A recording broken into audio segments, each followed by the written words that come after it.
Et bonjour et bienvenue à tous sur la chaîne MGG, la chaîne dédiée à l'e-sport et au gaming français et plus précisément à la Div 2 Club, une émission qui vous proposera un récap de ce qui s'est passé cette semaine en Division 2.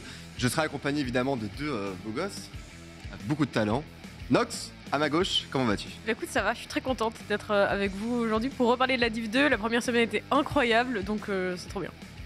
Et toi, mon Gardoum ? Ça va ultra bien, je suis beaucoup trop content d'avoir repris le casque de cette division un petit peu qui est mon bébé où j'étais là à la création, donc je suis heureux. Voilà, effectivement, donc la Div 2 Club, c'est une émission hebdomadaire qui reviendra tous les vendredis à 16h. N'hésitez pas évidemment à follow la chaîne, si ce n'est pas déjà fait, bien sûr, pour arriver à retrouver les différentes émissions qui vont être proposées ici. Et on va commencer évidemment très fort, puisque la Division 2 a commencé lundi, vous le savez, donc du coup, il y a eu les deux premiers jours qui ont commencé. La Division 2, est-ce qu'on peut peut-être expliquer un peu ce que c'est, pour ceux qui ne savent pas ? La Division 2, c'est la ligue finalement qui est en dessous de la LFL. Donc c'est la ligue qui te permet en fait de monter directement en LFL. LFL évidemment, le monde entier a les yeux rivés dessus, hein, notamment évidemment grâce à la K-Corp. Donc on espère évidemment de voir des petits talents et on va justement discuter de ces talents et peut-être de ces espoirs qu'on va peut-être voir monter justement en LFL à la fin de l'année. Ça va être intéressant évidemment à suivre. On va commencer très fort avec le récap de la Division 2. Allons-y. Et bien évidemment, quoi de mieux pour commencer un récap que le classement des différentes équipes. Donc les 10 équipes évidemment qui ont participé à la Division 2 de cette première semaine, bien sûr.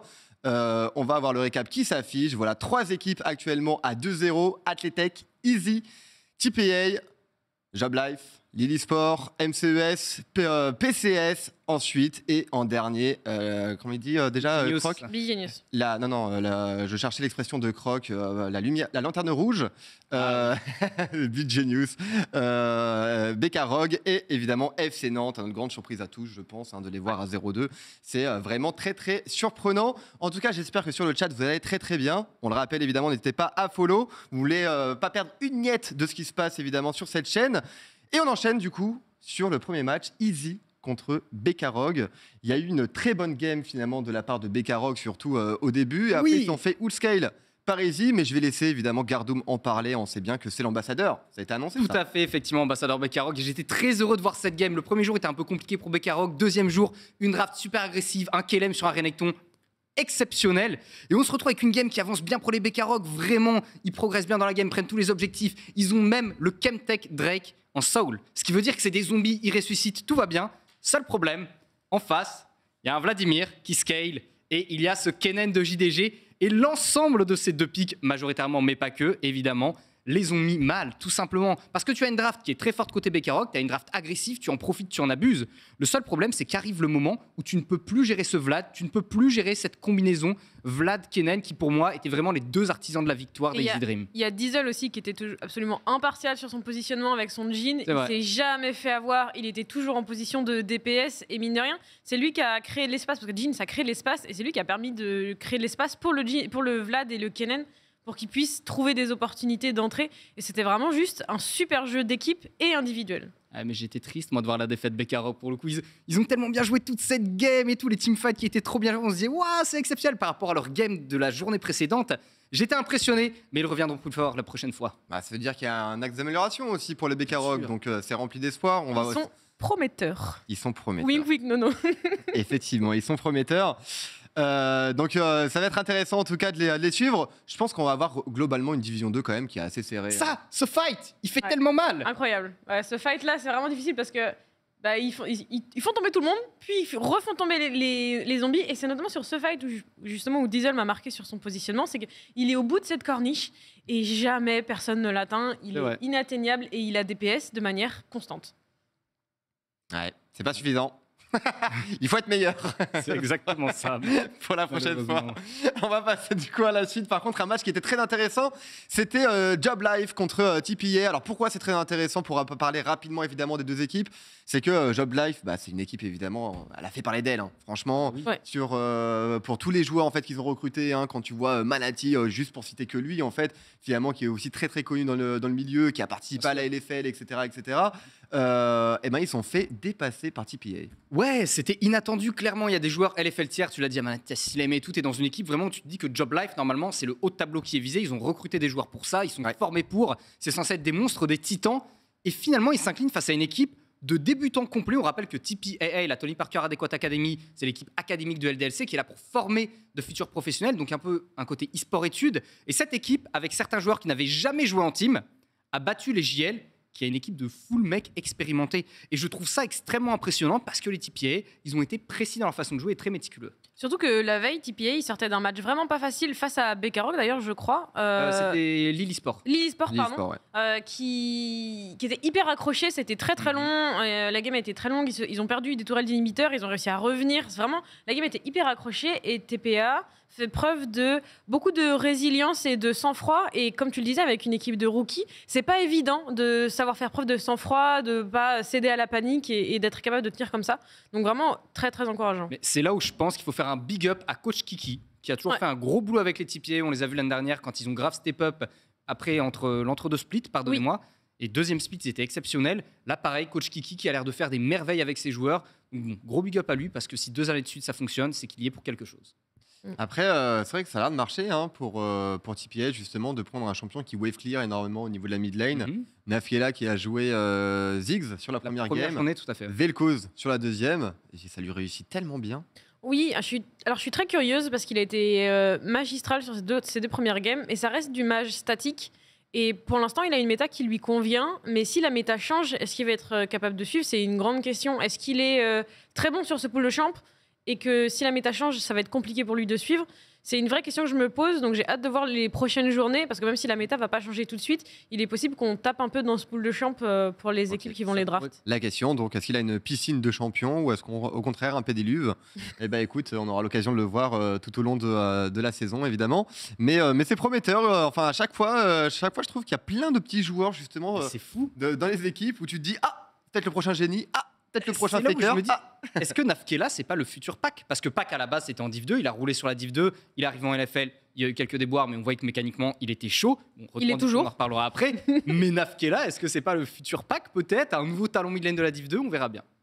Eh ben écoute, tu n'es pas du tout pour l'ouverture, mais on va passer du coup à la game MCES contre Big Genius.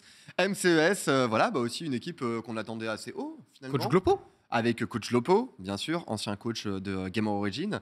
Et Frappy, la frappe quand même. On connaît bien évidemment ce joueur puisqu'il a évolué chez UOL. Il a eu l'occasion de participer aux Worlds. Bon, malheureusement, il était sur le banc, mais néanmoins, il peut dire qu'il a participé aux Worlds malgré tout. Donc on se dit, bon, il va y avoir quand même un niveau aussi assez conséquent, assez convaincant. Et finalement, leur seule victoire, c'est contre une équipe qui était en construction et qui ne ressemble plus à ça d'ailleurs aujourd'hui. C'est vrai. On en reparlera de Big Genius. On va reparler pour revenir sur les performances de MCES. C'est dommage. J'espère juste qu'ils ont besoin de temps. Ça arrive, on est qu'en début de split. Mine de rien, il n'y a eu que 2 journées. Donc j'espère juste qu'ils ont besoin de temps pour se mettre en place et se caler correctement. C'est vrai que les matchs qu'ils ont eu, y compris celui face à Big Genius, c'était pas... Enfin, le début n'était pas facile. La fin, on a un petit peu plus joué avec la nourriture. Mais leur league game n'était pas évident. Donc j'espère...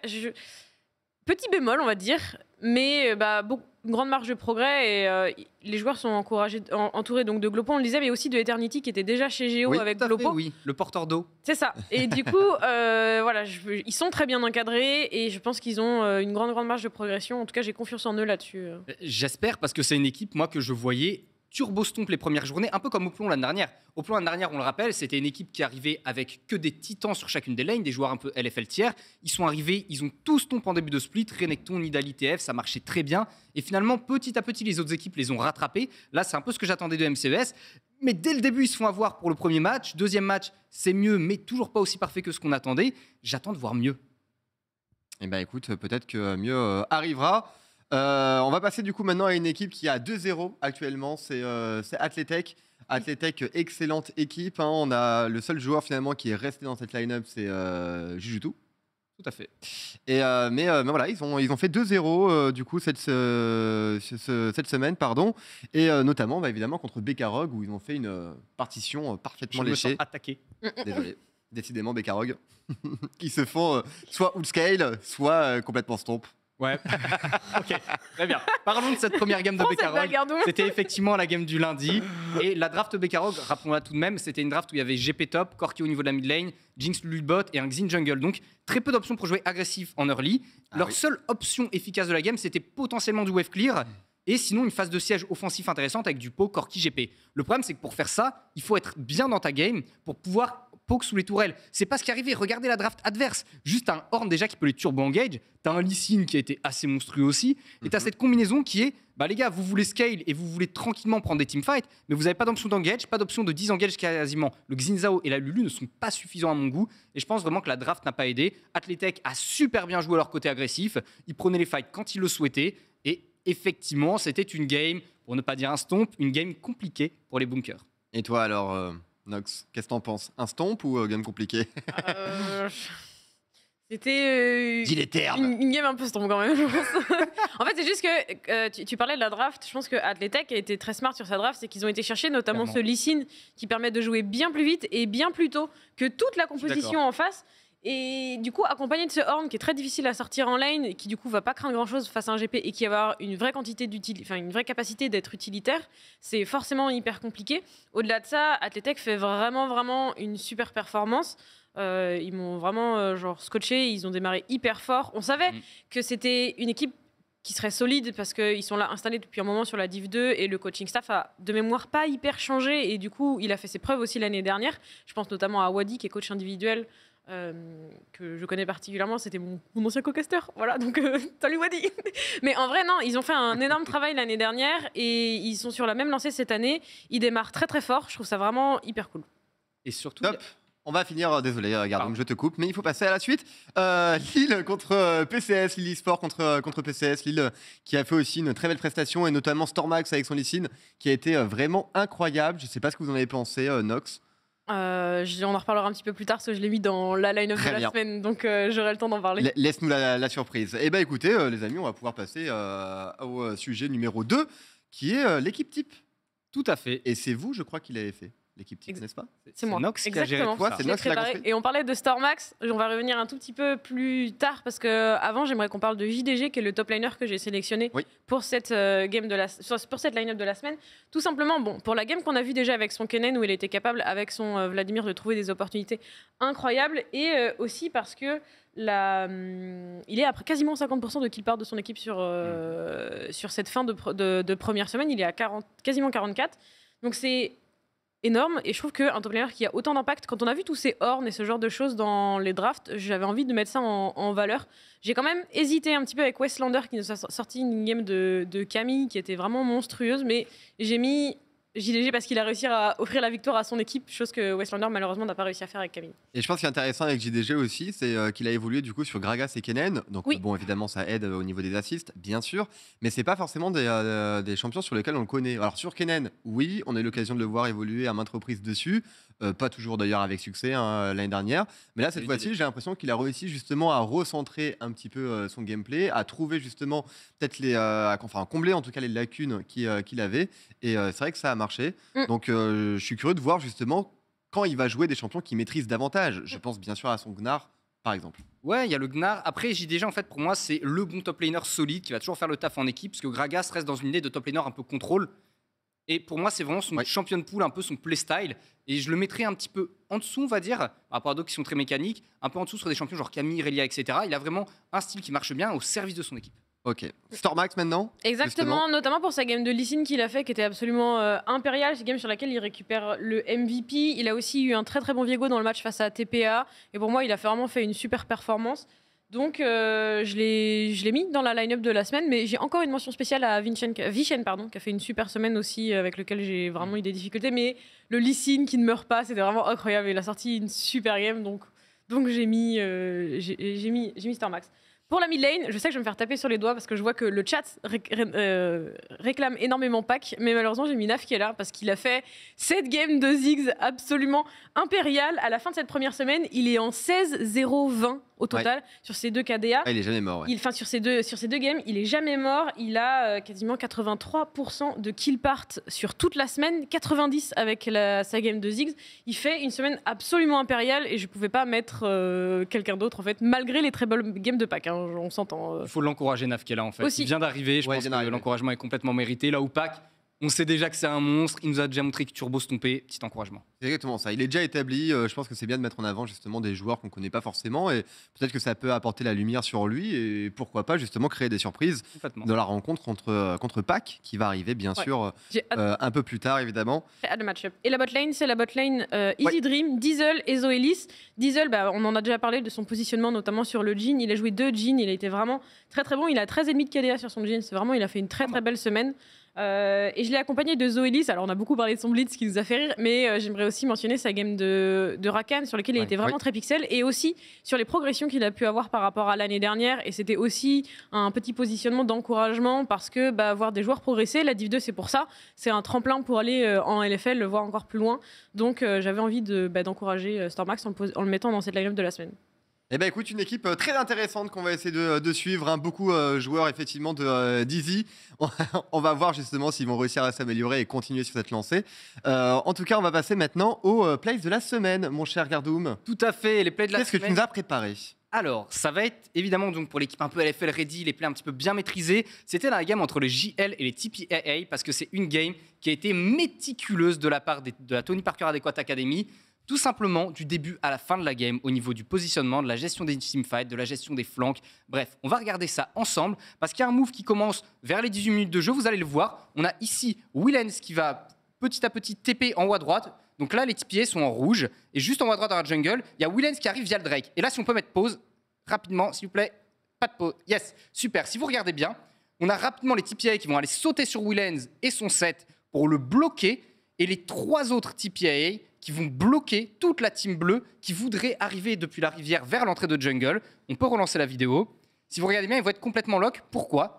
Le Vel'Koz, qui met tous ses spells ainsi que le Jhin avec le rappel de rideau, on tue Willens et ensuite on se concentre sur les autres. Et vraiment, cette organisation aussi rapide pour une équipe de débutants, elle est incroyable. C'est OK les gars, il y a 2 joueurs qui vont s'occuper de Willens, les autres, vous zonez l'équipe adverse pour ne pas qu'ils s'approchent. Ça, c'était le début du match. Mais il n'y a pas que ça, puisqu'ensuite, plus tard dans la game, on va avoir un teamfight où ils ont un placement en fait qui est assez exceptionnel. Même principe à chaque fois, on a l'équipe qui arrive à se scinder pour gérer toute l'équipe adverse. On se retrouve ici vers les corbins adverses. Tout va bien du côté des TPA, ils ont les 4 dragons. Ils ont une belle avance dans la game, donc jusque-là, ça les aide énormément, nous sommes d'accord. Cependant, regardez, le Trundle s'avance, ok. On avance au niveau des tanks, si on peut mettre pause, rapidement s'il vous plaît, on va avoir les tanks des TPA qui se retrouvent au niveau du buisson, les carries qui sont juste derrière, et on peut relancer, puisque ces carries vont s'éloigner petit à petit pour zoner. Et regardez bien le placement des carries qui vont aller dans le red pit. Ils sont donc cachés par le mur. Les tanks des TPA sont en front lane. Et on a des carries espacés sur chacun des morceaux. Ce qui fait que du côté des Job Life, on ne sait pas qui allait taper, ni comment, parce qu'il y a des murs à traverser ou des tanks à passer. Ce qui est quasiment infaisable. C'est donc un nouveau teamfight gagné par les TPA, qui vraiment sont d'une organisation sans faille. Et je trouve ça admiratif, en fait, pour une équipe qui est en création, qui vient d'arriver, ça fait pas longtemps qu'ils sont ensemble, ce qui est exceptionnel. Mais bien sûr, on va pas s'arrêter là, parce que les TPA, si je les ai mis LFL ready pour le play de la semaine, c'est parce qu'ils font autre chose de très bien. C'est quand ils arrivent vers la base adverse, on sait très bien que l'engage potentiel des Job Life, ça va être tout simplement un flank de Willens. On l'a déjà vu avec la tentative de X-Gate. Cette fois-ci, ce serait avec une téléportation. Alors là, il faudrait mettre pause, et je ne sais pas si vous allez bien voir au niveau de la minimap. Mais globalement, les TPA, ils sont dans la base adverse. Et la seule option d'engage, ce serait Willens, donc du côté des Job Life, qui fasse une téléportation derrière les TPA pour arriver en flank avec son set. Cependant, si vous regardez bien le warding des TPA, ils ont une ward au niveau de la mid lane et ils ont des wards sur les côtés des murs de la base adverse. Regardez bien au niveau de la minimap, qui fait que si Willens fait une téléportation, ils vont le voir arriver. C'est-à-dire que même quand ils ont l'ascendant, qu'ils sont dans la base adverse, ils sont méticuleux au niveau du warding pour empêcher l'adversaire de les prendre à revers. Et ça, c'est impressionnant parce qu'on s'en souvient, à une époque, Shones en parlait énormément lorsqu'il commentait. Il disait les équipes doivent mettre des wards derrière elles pour éviter de se faire TP le flanc et autres. Ok, mais Shones, à l'époque, il parlait d'équipes LEC, LCS Europe, etc. Il parlait pas d'équipe Div 2 qui pourtant maîtrisent cela parfaitement. Et pour moi, c'est là où je voulais mettre cette équipe, les TPA, en LFL ready pour cette semaine parce que tout est précis au niveau de la communication en fight, au niveau du warding pour éviter de se faire flanc. Bref, super équipe. Ouais, c'est vrai que c'est une équipe qui va être intéressante à suivre par la suite. On va passer du coup rapidement au baromètre présenté par Nox. Qu'est-ce que tu nous as préparé, concocté même? J'aimerais revenir sur quelques petits matchs ou parfois pics, on verra pour les semaines à venir. Mais en tout cas, cette semaine, j'ai sélectionné 2 matchs donc, sur lesquels j'aimerais qu'on revienne et qu'on donne un avis plus précis, à savoir si on est hype ou si on est déçu. Le premier match sur lequel j'ai envie qu'on revienne, c'est le match TPA contre Lille Esports. C'est donc le premier match que les deux équipes ont joué puisque c'était jour 1. Pour rappel, c'était un match très très tendu sur lequel on a eu du mal à terminer pour les Lille Esports et finalement on s'est fait remonter, mais alors qu'on avait un ascendant vraiment convaincant sur une bonne partie de la game, pour finalement pas réussir à terminer. Gardoum, est-ce que pour toi c'est un top ou un flop en fait ce match, le fait qu'il soit aussi serré entre une équipe TPA de rookies, certes, mais qui est quand même une structure installée avec un coaching staff qui est en place depuis longtemps et une toute nouvelle structure qui vient d'arriver sur la Div 2? C'est un top parce que c'est un Bangé du début à la fin. C'était un match exceptionnel. Évidemment, tout n'était pas parfait du côté des deux équipes. C'est tout à fait normal. Elles arrivent dans la Div 2. On est en Div 2, quoi. On n'est pas au Worlds. Mais ces deux équipes-là ont une résilience colossale. La gamme a duré plus de 40 minutes. C'était le premier jour, un dernier match du premier jour. Il y a eu de l'Elder Drake, du Baron et tout. Pour moi, c'est un top parce qu'on a deux équipes qui sont avec des débutants qui viennent d'arriver dans la ligue et qui nous font un match exceptionnel où ils tiennent du début à la fin, mentalement aussi, parce qu'il faut tenir quand tu as une game qui dure aussi longtemps. Moi, c'est un top. Ok, je sache que j'ai le même avis, je suis complètement d'accord avec ça. C'était un giga top, aussi bien pour ce que les TPA ont été capables de faire que ce que pour Lille a été capable de montrer. C'est vraiment hyper encourageant, je trouve, pour la suite. Ils sont actuellement en 1-1, donc ils sont au milieu du tableau, mais j'en attends vraiment beaucoup parce que pour moi, ils peuvent aller chercher des équipes encore plus haut quand ils seront bien installés entre eux. La deuxième chose sur laquelle j'ai envie qu'on revienne, c'est la perfect game d'Easy Dream. Parce que on était giga hype, mais comment on se positionne par rapport à cette perfect game? On a vu des joueurs prendre un peu trop la confiance face à des games de ce genre, enfin après des games de ce genre.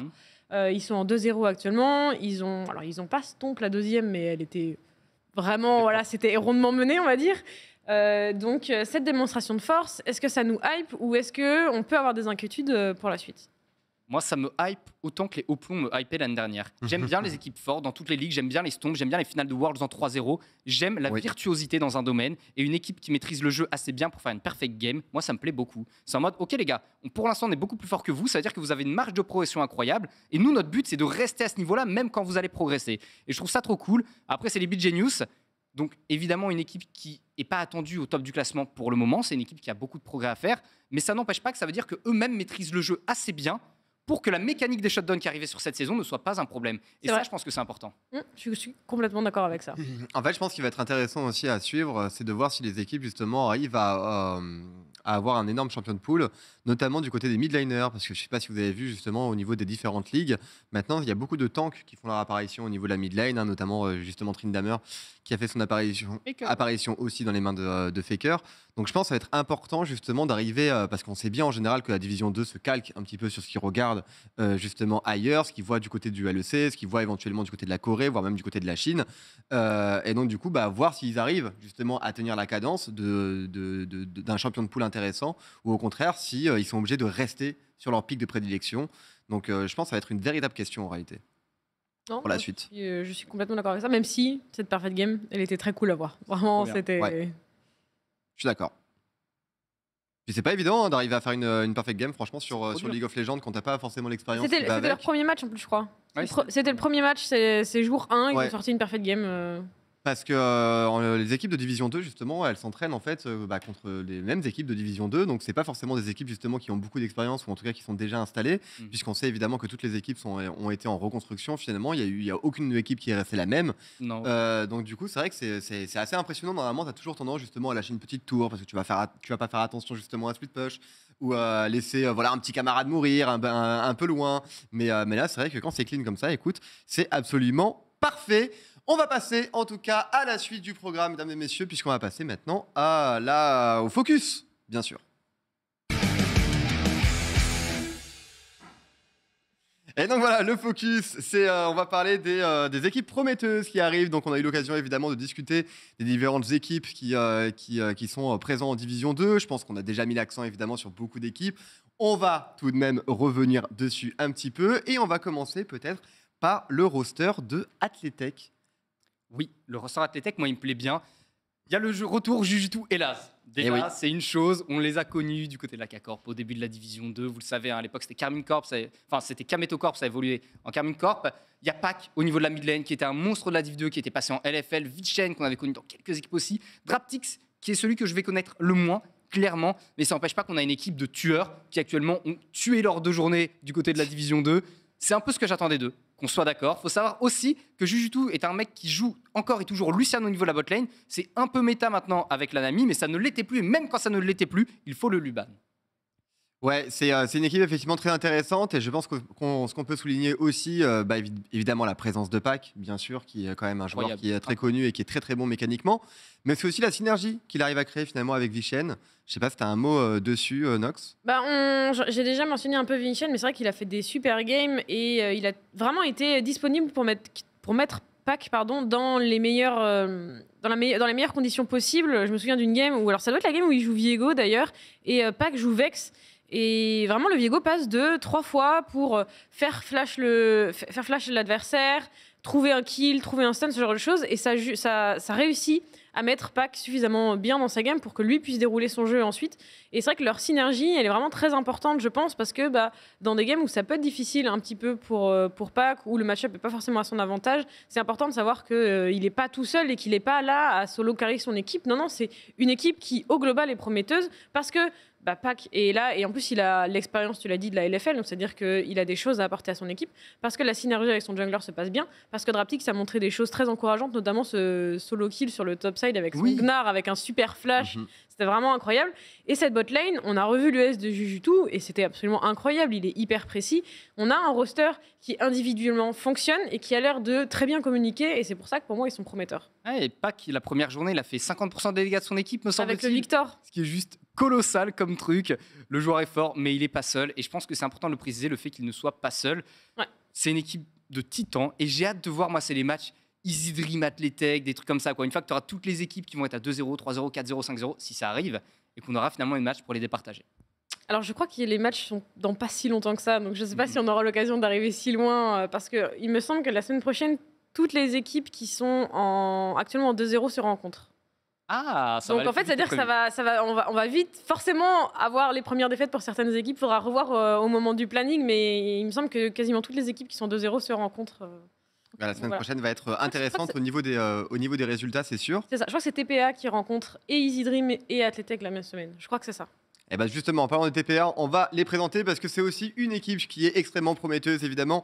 On a eu l'occasion, évidemment, de parler énormément de Nafkela, mais il faut savoir quand même que c'est des joueurs, qui n'ont pas énormément d'expérience au niveau de la compétition. Certains, c'est justement la première fois qu'ils participent justement à une ligue, j'ai envie de dire, aussi majeure que la Division 2, en tout cas qui te force quand même à une certaine discipline, à jouer toutes les semaines, à t'entraîner avec ton équipe, etc. et arriver à créer vraiment une synergie parce que le niveau reste quand même extrêmement fort. Donc c'est pour ça que je pense que c'est une équipe qui va être intéressante à suivre, de se dire que une équipe sans expérience, qui vient de se construire, arrive pour le moment à détruire, entre guillemets, des joueurs qui ont l'expérience par exemple de Silem, qui ont l'expérience de Manati, etc. C'est juste impressionnant. Non, je suis complètement d'accord. On a parlé de l'encadrement de TPA et forcément ça joue parce que des joueurs qui n'ont pas forcément appris à avoir cette discipline, il faut les encadrer pour qu'ils puissent sortir le meilleur d'eux-mêmes. Et donc c'est pour ça que je vais re-mentionner Kiki qui à mon avis fait un travail absolument admirable avec eux. Et ensuite, pour aussi le flair dont il était capable, parce que aller dénicher ce genre de joueurs, je ne sais pas exactement si c'est lui qui fait le recrutement, j'imagine qu'il est forcément très impliqué dans le recrutement.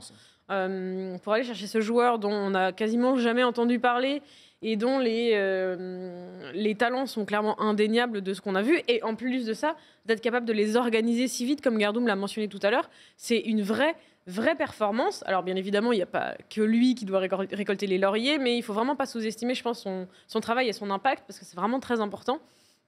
Et voilà, et les joueurs derrière, c'est du talent brut et qui demandent qu'à s'exprimer, je pense, encore plus. Ouais, et je suis très curieux justement d'avoir éventuellement Kikis, excuse-moi Gardoum, pour avoir son avis, comment il a fait pour arriver déjà à trouver ses joueurs, parce que il faut quand même savoir que c'est des joueurs, comme on a dit, qui n'ont pas énormément d'expérience, qui viennent un petit peu de partout finalement du côté de l'Europe. C'est la première année, je crois, que TPA s'autorise à avoir des joueurs étrangers dans leur line-up. Et je voulais parler de 12, effectivement, parce que je l'ai eu rapidement en interview, c'était le premier jour, je crois. Il y a un jeune joueur qui vient d'arriver, donc c'est lui qui n'avait pas d'expérience, il avait fait quelques tryouts dans des teams, mais il n'avait vraiment jamais joué en équipe. Et tu parles de qui 12, le top laner. Et c'est une petite mention parce que c'est aussi un épéiste et joueur de Fiora, comme l'était Gaëtan l'année dernière. Voilà, c'était juste le petit clin d'œil que je trouvais était assez amusant. C'est vrai qu'il y a un ADN qui est assez semblable, en vrai, je suis assez d'accord. au niveau du profil des joueurs. En tout cas, ils sont très très jeunes. Hein. Je crois que Nafkela a 19 ans. Enfin, ils ont tous à peu près le même âge.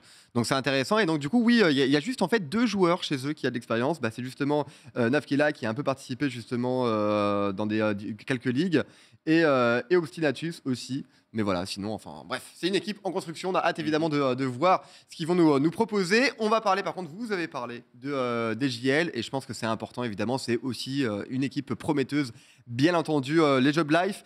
Sachant que voilà, contrairement justement à TPA, c'est des joueurs avec beaucoup d'expérience. Pour la faire courte, Willens, ancien FC Nantes, Manati, ancien LDLCOL plus Solari, Serendip, il a joué avec PCS Taran, Silaim, évidemment, ancien Easy en LFL d'ailleurs, donc joueur avec beaucoup d'expérience, Benasset, ancien Team au plomb. Donc voilà, ça reste quand même des joueurs d'expérience. C'est là où je suis choqué, c'est là que le bas blesse. C'est que des joueurs d'expérience, censé être une super team au niveau de la Div 2. C'est une équipe qui, pour moi, est LFL tiers. Tu as des joueurs qui sont allés en LFL, qui étaient forts en LFL.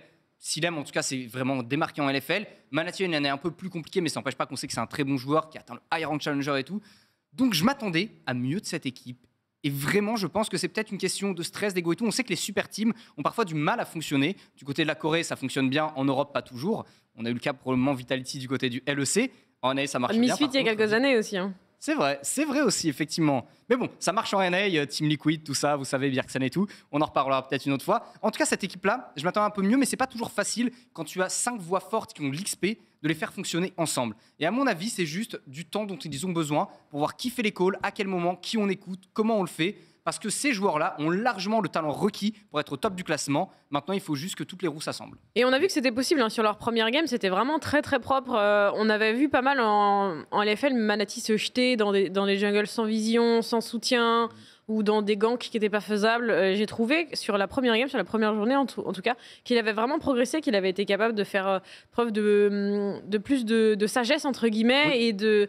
et de prendre de meilleures décisions que ce qu'il a pu faire en LFL. Donc il y a déjà pour moi du mieux. Et donc oui, on a trébuché sur cette deuxième journée, ça arrive, c'est pas grave. Ce que j'aime bien aussi dans ce roster Job Life, c'est qu'on a été pas mal cherché dans l'OTF. Et l'OTF qui est donc la ligue encore en dessous, la Div 2. Mais je trouve ça vraiment trop cool parce que Benasset a remporté donc l'OTF avec Wartox. Willens a beaucoup participé de mémoire. Je raconte peut-être une bêtise, mais il me semble qu'il a participé avec, c'était les tueurs, je crois, un truc comme ça. Il a dû faire quelques étapes. Et je crois que PCS Taran ont joué aussi enfin, ils ont joué en ETF, c'est sûr. Je sais pas si c'est... Enfin, c'était avec Serendip, mais je ne sais pas s'ils ont gagné avec lui ou s'il a fait toutes les étapes, parce que d'une étape à l'autre, les rosters changent beaucoup. Mais il me semble que Serendip en a fait quelques-unes aussi. Donc, mine de rien, on a 3 joueurs qui ont de mémoire touché à l'OTF et qui sont là et qui progressent et qui avancent. Et pour moi, c'est très encourageur. Et pour les joueurs, et pour l'équipe, et pour plus largement tout l'écosystème e-sportif français qui est en train de se mettre en place ces dernières années. Et je trouve ça vraiment trop bien. Mais effectivement, la question, je rebondis un petit peu sur le sujet de la super team.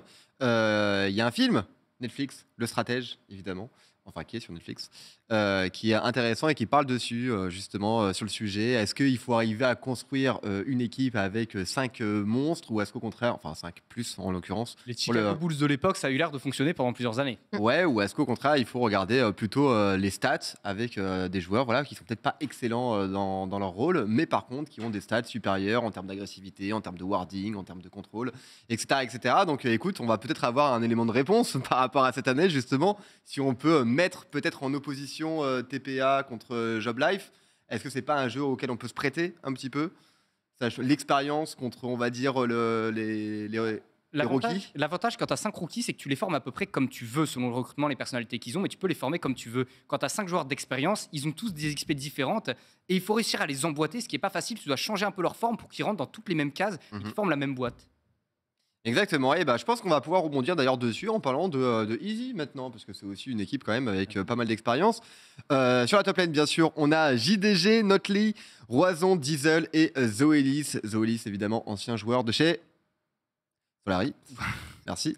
Non, mais quand tu me pointes comme ça d'un seul coup, je vois que tu as été surpris. Est-ce que tu as un mot à dire dessus, Nox? Oui, le roster est vraiment très encourageant et on parlait de lequel est le mieux, l'expérience ou les rookies. Et je trouve que Easy fait bien le mix des deux. C'est-à-dire qu'on a JDG qui est un monstre d'expérience, qui est sur la scène depuis ça fait 30 ans qu'il joue des millénaires. Et même Narcus jouait pas avant. C'est ça. Non mais c'est ça. Et à côté, on a des joueurs qui ont déjà un peu d'expérience. Tu parlais de Zoelis qui était déjà chez Solari avant. Et des joueurs dont on n'a jamais entendu parler, comme Roison et Nolte, qui sont là et qui... alors, ils ont un peu d'expérience quand même de leur côté en ERL, mais qui sont un peu les nouveaux de la scène. Et du coup, tout ce collectif, au-delà de après avoir trouvé une organisation, va pouvoir se tirer vers le haut parce qu'on va pouvoir partager les ardeurs des rookies avec la sagesse des plus anciens. Je te coupe un petit peu parce que Notley, justement, c'est un joueur avec pas mal d'expérience, notamment en fait du côté de la ligue suédoise. Oui, c'est ça. Il a toujours visé en fait le top, donc bon, ça reste quand même, je pense, un joueur avec pas mal d'XP. C'est Roisson, je crois, qui a moins d'expérience. Et Roisson, lui, il a joué en Ligue italienne. Donc, bon, la Ligue italienne, c'est là où notamment il y avait Twix et le jungle de la team au plomb. Je me rappelle plus, c'est terrible.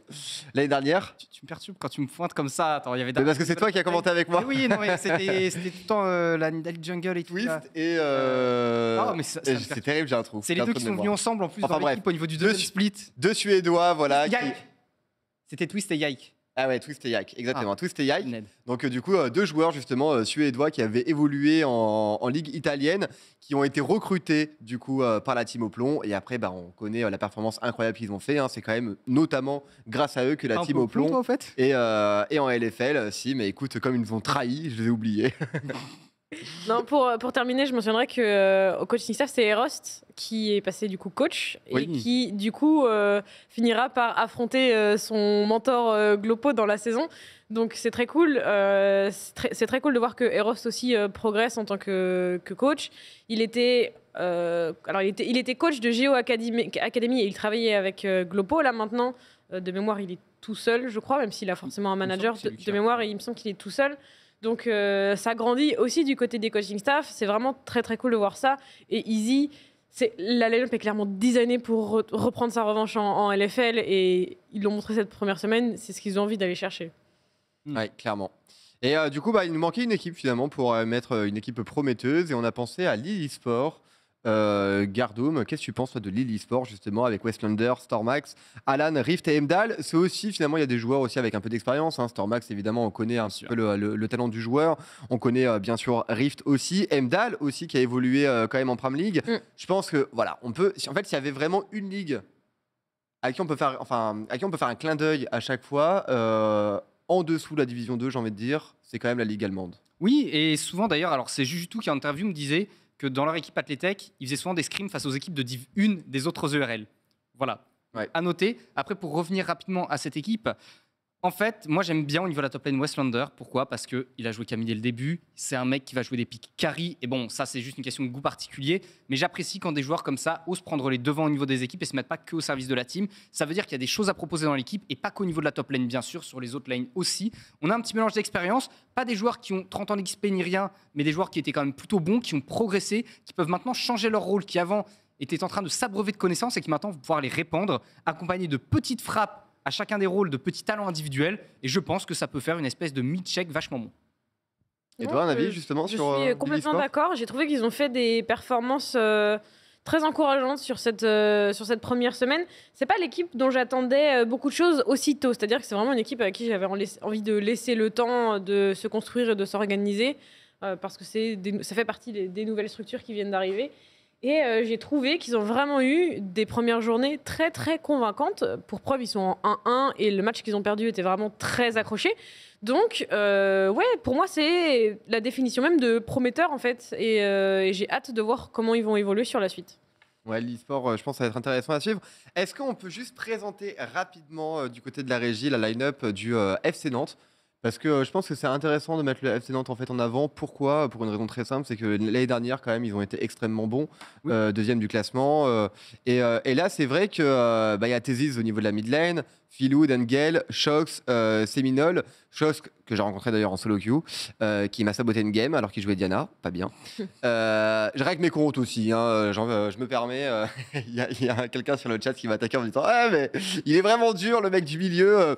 Mais écoutez, c'est aussi mon travail. En tant évidemment que comme je côtoie ces joueurs en solo queue, c'est pas nous qui allons les côtoyer. Je me permets de leur mettre quelques tacles quand ils m'ont ruiné des LP. Mais donc du coup voilà, c'est une équipe. Bon bah le FC Nantes a fait un pari. Ils ont quand même changé toute leur line-up. Est-ce que justement on voit un futur à cette équipe ou est-ce qu'au contraire ils vont juste se faire éclipser par les 5 équipes qu'on a présentées précédemment? Pour moi, ils doivent absolument step up actuellement, dans l'état actuel, et c'est pas la seule équipe de Div 2 comme ça. On a quelques équipes de Div 2 qui sont pour moi de bonnes équipes Open Tour en termes de niveau de jeu et qui sont des équipes qui doivent progresser pour montrer qu'elles ont le niveau actuel de la Div 2. Tu mets cette équipe-là il y a 2 ans en Div 2, c'est parfait. Tu mets cette équipe-là maintenant, va falloir step up, mais c'est pas la seule équipe qu'on soit d'accord, hein, je parle pas le FC Nantes là-dessus. C'est des joueurs qui ont besoin de step up et ça va se faire, je pense, parce que l'année dernière, on a vu de beaux progrès du côté du FC Nantes. On est passé vraiment première année de FC Nantes en Div 2, ça marchait pas. Deuxième année, c'était vraiment incroyable. On a des joueurs qui sont maintenant en LFL, des petits bisous à Peng notamment. Et je pense qu'on peut arriver un petit peu sur le même principe avec cette équipe-là. Il y a beaucoup d'XP du côté de Shox, on l'avait connu d'ailleurs à l'époque en LFL, même avec Asus Rogue. Donc pour moi, c'est une team qui a juste besoin de temps. Et il y a ça, et il y a aussi, de mémoire, leur première semaine n'était pas clémente parce que je crois qu'ils rencontraient Easy et Job Life. C'était pas ça leur match. Et du coup, c'est des équipes qui sont difficiles. C'est des équipes qui sont difficiles, mine de rien. Ils ont perdu ils ont fait leur match d'introduction face à Job Life. C'est la game où Job Life a vraiment incroyablement joué, comme je le disais tout à l'heure avec Manatic, notamment, qui était très très bon, j'ai trouvé, sur cette game-là. Et la deuxième game, ils sont tombés face au Easy Dream, qui sortait d'une perfect game et qui avait envie de tout éclater. Donc, il faut aussi remettre en place le fait que leur semaine 1 était, je pense, très difficile.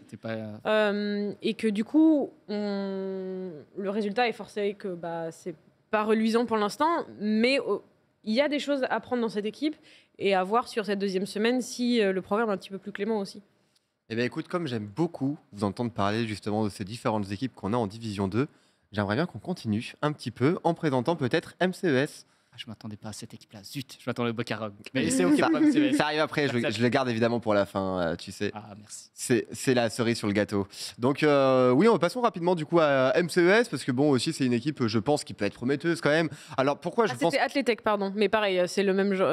Je vois Athletech qui répond dans le chat que c'était Athletech le deuxième match de FC Nantes. Okay. Mais pareil, c'est pas plus clément, hein. C'est pas beaucoup plus facile. Ouais. C'est pas plus simple, mais voilà, passons rapidement au MCES. Alors pourquoi je veux mettre en avant évidemment cette équipe? Non seulement évidemment parce qu'il y a Frappy, mais pas que. Il y a aussi quand même Moutarde, qui a très très bien joué évidemment du côté de la team au plomb, qui a aussi très bien joué du côté de Athletech, je crois. Il me semble qu'il était passé chez Athletech. On est d'accord, hein, c'était chez Athletech. Et d'ailleurs, il avait battu au plomb après, et je me sens un héros qui a dit on va te choper Moutmout. Voilà, c'est ça. Ziggy Flay aussi, ancien joueur du coup de chez Paris. Merci beaucoup. C'est bien, tu suis, tu vois, parfois. Et c'est vrai que, et même Frappy, donc je pense que ça reste une équipe quand même qui est très intéressante au niveau des joueurs. Je pense que Moutarde aussi, même si c'était effectivement un rookie l'année dernière chez Oplon, il nous a montré quand même de très belles choses. Effectivement, il est très fort. Donc on évolue justement sur des joueurs en fait qui sont très jeunes, mais par contre qui ont, je pense, toute cette véritable flamme, ce feu ardent, qui les habite et qui ont vraiment envie en fait de perf quoi. Et que ce soit en fait Moutarde et Frappy, je trouve qu'ils ont vraiment le même profil. En tout cas, je les connais un petit peu et je trouve qu'ils sont très similaires. Je suis d'accord, tu as cette idée de talent brut en fait qu'il faut former. Et Frappy, il faut savoir qu'à une époque, il jouait en Open Tour, qu'il avait joué mid-lane Open Tour et que c'est lui qui faisait tous les calls. Donc le gars est aussi intelligent dans sa façon de faire parce que les équipes stratégiquement, c'était très fort. Donc le gars sait jouer plusieurs rôles, il est fort partout. Ok, il y a Lingui au top qu'on avait déjà vu aussi dans les tournois 1v1 et tout. Donc Lingui, il est allé loin. Alors lui, c'est plus la force tranquille. Exactement, mais il le fait bien. Et Lingui a un champion de pool assez il faut, je pense, quand tu as un Frappy dans ton équipe, il faut une force tranquille ailleurs. Ouais, en plus, oui, c'est vrai que donc analyser les deux, c'est pas évident. Oui, je pense que c'est pour ça que je pense que c'est un très bon recrutement pour MCS. Et t'as Benasset aussi. Benasset l'année dernière, alors il y avait les games Benasset et le game Benassiest. Mais globalement, je pense qu'il accompagne très bien Frappy parce qu'il peut être explosif aussi. Du coup, ça fonctionne très bien. Et c'est Ziggy Flay où On va le voir jouer autre chose que Fiddle. Moi, je suis très content. Ouais, c'est pour ça que moi j'ai un peu une grosse interrogation sur Zixi au niveau de la jungle, parce que bon, on a quand même présenté des monstres, hein, que ce soit Manati, que ce soit Stormax, etc., Vichen même, qui nous a montré de belles choses. Est-ce que Zixi, justement, va réussir à se mettre à niveau, ou est-ce qu'au contraire, il va se faire dépasser finalement par ses confrères? Je pense que dans cette équipe-là, il a assez de joueurs d'expérience avec un très gros niveau à côté de lui pour lui dire un peu faut jouer comme ci, comme ça. Et ça me rappelle l'époque des Cloud9 où il y avait Blabber en jungle et Jensen mid lane. Et Blabber en interview disait en fait, c'est Jensen qui m'apprend un peu comment je dois jouer au niveau de la game. Jensen qui avait beaucoup d'expérience et Blabber a beaucoup progressé comme ça. Comme plus récemment, Beau chez FPX qui a beaucoup appris de Dwinby et de son support Pareil. aussi, son support Crisp. Malgré le fait que ce soit un jeune plutôt en termes d'expérience, l'a beaucoup aidé à apprendre la jungle, etc. Donc ça m'inquiète pas trop d'avoir un jungler un peu plus neuf dans un roster, surtout quand tu as autant d'expérience à côté. Ouais, et bah écoute, en tout cas, ça va être intéressant à suivre. Allez, pour faire plaisir à Gardoum, on va présenter rapidement Bekarog, Ils sont mais prometteurs. très rapidement. Ok, ils sont très prometteurs évidemment. On a une top lane qui marche bien, ok, plusieurs playstyles. Moi, le joueur sur lequel je veux revenir absolument, c'est qu'on a notre petit Venurem national dans l'équipe. Oui, c'est vrai. C'est Voilà. vrai qu'il est revenu. C'est bon, Kelem top. Et voilà. il est pas accompagné de n'importe qui. Hein, quand Non, même. non, il n'est pas accompagné n'importe qui. Donc, Kelem Top, il arrive dans la ligue à peine, mais il a fait une deuxième game Renek incroyable avec GP, c'était compliqué. Outlandish, qui nous arrive pareil de l'étranger et qui est commentateur d'ailleurs aussi, lui. Voilà, c'est un joueur de 26 ans qui est commentateur de son côté. Mid lane, ça marche bien, mais j'ai hâte de le voir se développer. Et au niveau de la bot lane, BlackRock, qu'on connaissait l'année dernière, Tristana, le Ziggs avec Gardien et tout, et Venurem au niveau du support. Et vraiment, tu as une espèce de melting pot de talent, des joueurs qui sont adorables, vraiment. Je suis allé écouter un scrim, aller voir, ils s'entendent super bien, il y a une bonne ambiance, leur recrutement, c'était des dialogues pendant 1 heure et tout. Trop cool. Et j'espère que cette équipe va réussir à percer. Première journée difficile, deuxième journée plus convaincante, on attend des victoires.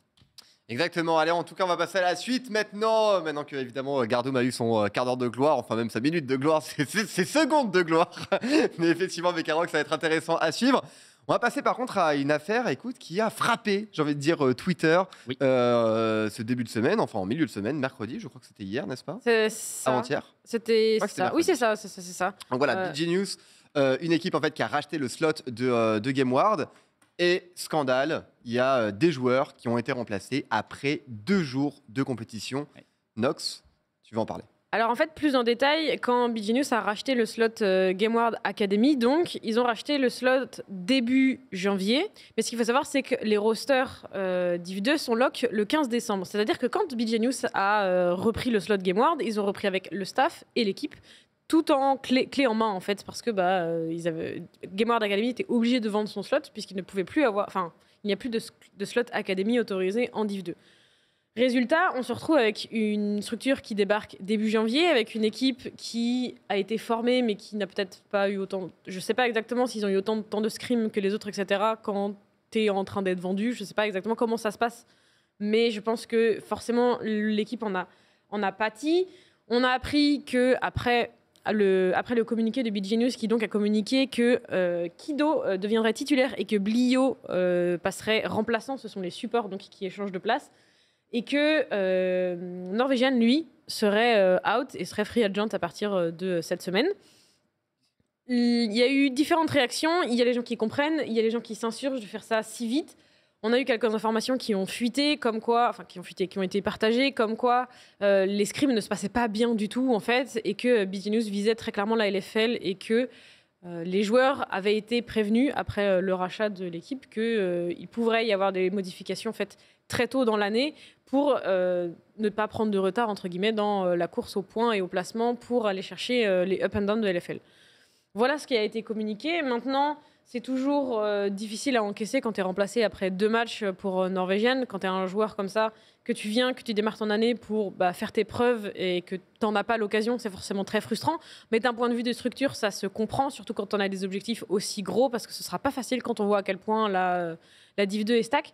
Donc, il y a deux points de vue, entre guillemets, et à savoir que pour l'instant, je n'ai pas vu de nom passer pour remplacer Norvégienne dans la jungle. C'est vrai. Donc, je ne sais pas en fait qui va remplacer, je ne sais pas s'ils ont trouvé, je ne sais pas comment ça se passe, où est-ce qu'ils en sont. Sinon, on retirait leur line-up, je pense qu'ils ont trouvé. J'espère pour eux, parce que Norvégienne ne jouera pas, ça c'est certain, visiblement. Il a été passé comme free agent. Du coup, j'aimerais avoir un petit peu votre point de vue, parce que voilà, c'est Norvégienne a tweet, et c'est son tweet surtout qui a beaucoup fait parler, parce qu'il a été tweet de mémoire un tout petit peu avant le communiqué de BG News. Ouais. Donc il y a eu beaucoup d'incompréhension aussi et c'est pas toujours évident quand t'as pas le temps de communiquer clairement et efficacement sur tes intentions.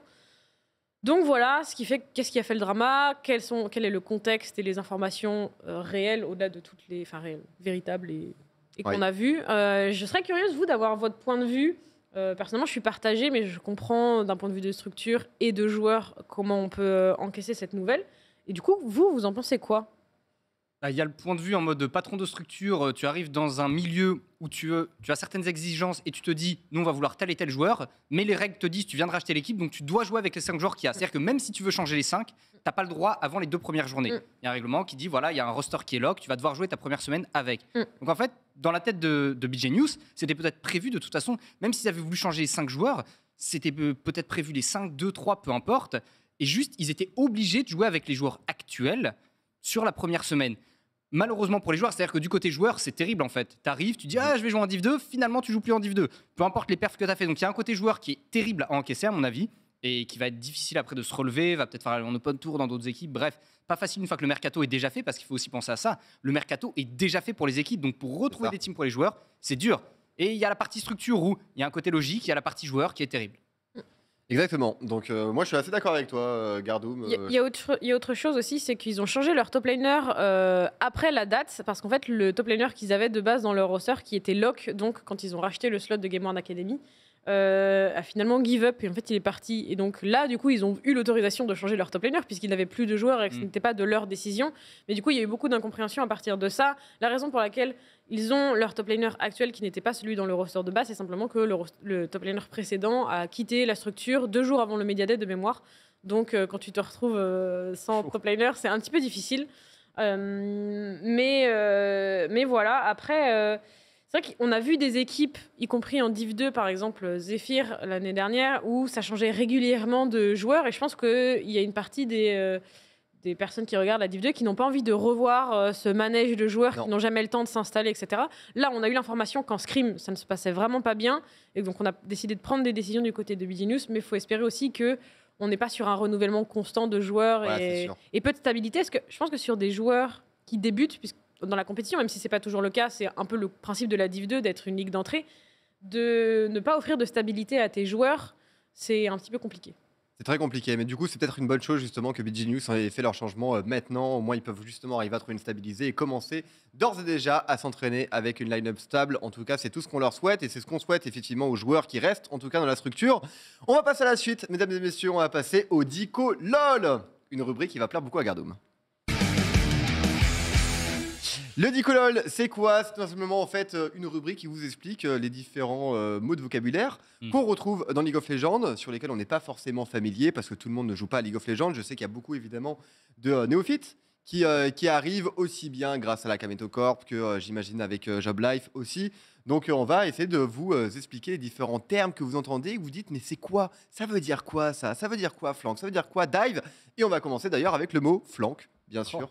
Mais quelle transition, Nono. Merci beaucoup. Effectivement, un flank, c'est quoi ? C'est le fait d'arriver de côté par surprise dans un fight pour pouvoir engager ou surprendre l'adversaire. Et pour cela, évidemment, on va pouvoir l'illustrer avec quelques petits moves de Camille, par 2 fois certes. Mais bon, ce sera pas mal. C'est MCES face à BG News d'abord. Et c'est Lingui qui va nous montrer avec sa Camille ce qu'il fait. Regardez sur la droite, la téléportation. Lingui qui se TP, puis arrive de l'autre côté du mur en plein milieu du fight. Il vient donc flank en teamfight directement. C'est la surprise en fait qui est créée par cette Camille. Je ne sais pas si on peut remettre le move pour que vous puissiez revoir un petit peu. Au ralenti. C'est rapide, évidemment. Ouais, au ralenti, il faudrait, je pense. Je ne sais même pas si le ralenti est possible, mais au moins le remettre et que là, les gens sachent ce qu'il faut regarder. C'est vraiment la TP sur la droite, il y a une ward. On a Lingui qui se téléporte dessus, puis qui fait un dash de l'autre côté du mur. Et vous le savez, le hookshot de Camille, hop, téléportation. Et on va avoir le hookshot. Et le hookshot, quand ça touche, ça fait quoi ? Ça stun. Donc surprise, ça augmente la vitesse d'attaque de la Camille. Donc ça augmente son pool damage.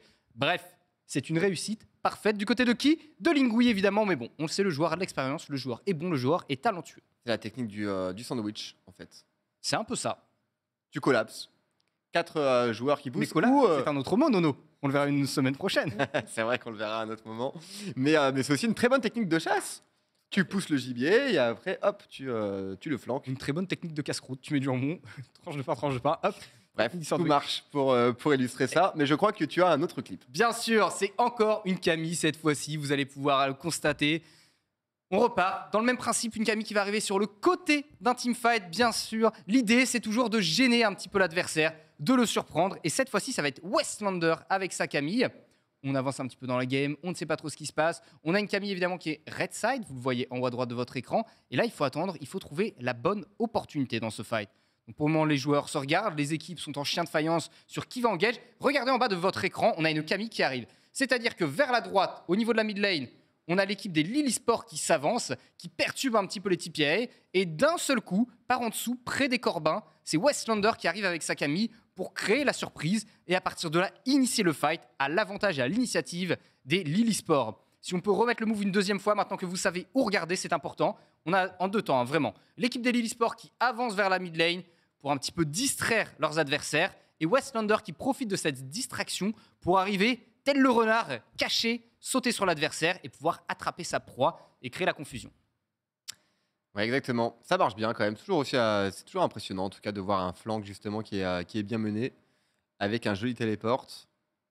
C'est pas toujours très évident d'ailleurs à bien orchestrer. On a vu énormément de ratés dans les flanks d'ailleurs. C'est marrant parce que tu expliques que c'était un flank et tout à l'heure tu expliquais comment contrer un flank avec la vision. Je te trouve vraiment très raccord, Gardou. Écoute, tout est prévu, tout est calculé et c'est ça qui est magnifique dans cette émission parce que c'est pour vous, mesdames, messieurs, bien sûr qu'on fait tout ça, alors on essaye de donner la meilleure qualité possible. Effectivement, et d'ailleurs, l'émission arrive bientôt à sa fin. On va peut-être passer justement à l'affiche de la semaine. Les matchs qui nous attendent, voilà ce qui vous attend lundi et mardi. On le rappelle que c'est tous les lundis et mardis sur la même chaîne à partir de 18h. Oui. Donc voilà, comptez à peu près un match par heure. Donc si jamais vous n'êtes pas disponible à 18h mais que le match à 21h vous intéresse énormément, soyez là à 21h. Il y a les rediffs. Et au pire, il y a les rediffs, effectivement. Alors, on va commencer par BGenius contre Bekarog. Moi, je suis chaud, j'aime bien les deux équipes. Forcément, BK ambassadeur et BGenius. Il y a le petit Nono au niveau de la midlane qui a dû rename par ta faute, d'ailleurs, sache-le. Il s'appelle Oshiro maintenant, parce qu'il s'appelait Nono. Oui, c'est vrai. Il a le droit de s'appeler Nono. C'est vrai, mais je lui ai dit dans tous les cas, gars, il vaut mieux dans tous les cas que tu trouves un autre pseudo. Pense au référencement Google. Le SEO, c'est très important, t'as raison. Et est-ce qu'on peut mettre le planning un peu plus gros du côté de la régie, histoire de ne pas dire de bêtises et de pouvoir voir voilà, exactement ce qui s'y trame. Easy contre FC Nantes, PCS contre JL, Athletech contre TPA, Lily Sport contre MCES. Donc je pense que Athletech contre TPA va être très intéressant. J'aimerais avoir vos pronos sur ce match d'ailleurs. Je me prononcerai pour Athletech. Allez, moi je vais du côté de TPA du coup. Et après, donc mardi, il y aura Bekarog contre MCES, PCS contre Athletech, Easy contre TPA, Job Life contre Lily Sport, FC Nantes contre BGenius. Le Job Life Lily Sport aussi va être intéressante. Pour le moment, en tout cas, ces deux équipes qui sont à 1-1. Donc, on va voir justement s'il y a une équipe qui arrivera à sortir devant. Ouais, et puis les TPA qui étaient à 2-0, qui affrontent deux très grosses équipes, là, Easy et Athletech dans la même semaine. On va voir si les petits débutants de TPA peuvent s'en sortir. En tout cas, on va passer rapidement au gros match qui nous attendent. Est-ce qu'on peut le faire rapidement? Je ne sais pas si on veut revoir les matchs. Et écoute, on en a parlé dans tous les cas, des gros matchs. Donc vous savez quoi regarder, bien sûr. On va vous laisser et on vous remercie évidemment tous d'être passés pour cette première émission. On vous rappelle évidemment que ça aura lieu toutes les semaines, sauf la semaine prochaine. Et évidemment, au revoir. Merci Nox. Merci à toi Nono. Merci Gardoum. Et à la prochaine.